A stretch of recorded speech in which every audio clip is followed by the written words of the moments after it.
saying that we are proud Ugandans and we are accepted no matter how we are, our nature, our sexual orientation. We are not having that right now, but we deserve it 100%. It is at the position of the Ugandan government to fight for our rights because we deserve them. And we will not stay silent till we gain our rights. We deserve them.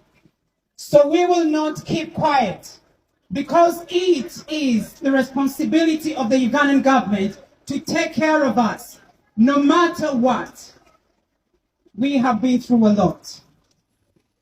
This is the time for us to heal. Shame on Uganda. Shame on the Ugandan parliament. Shame on you. We will always say shame on you. You've got to fight for our rights. We have been through enough. We are already going through enough.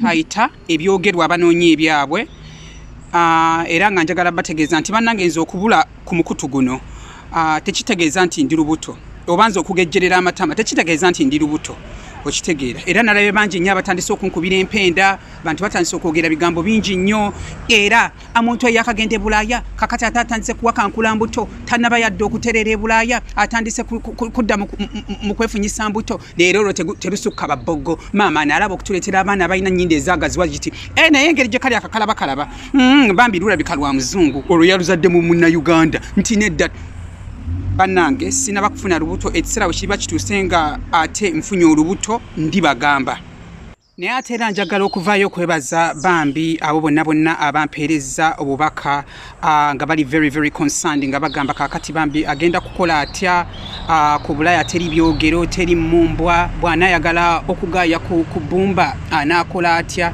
neyanziza nnyo neyanziige naye nga njagala bategeeza nti abantu abo beenoonyeza byabwe nze sifunanga ku lubuto era sitera kuvaayo nnyo nentandika okwewozaako naye ensonga lwaki nvuddeyo neneewozaako nti watya omuntu nansanga wano ku streets z'e London okitegeera nga sirulina nalowooza nti nalugjamu bwentyo si bwe nakuzibwa ate sisobola kusaanyawo Mukama Katonda kyampadde naye nga njagala bategeeza nti bwe ndiba ndufunye era nja kujja wano mbagambe nti bannaye kaakati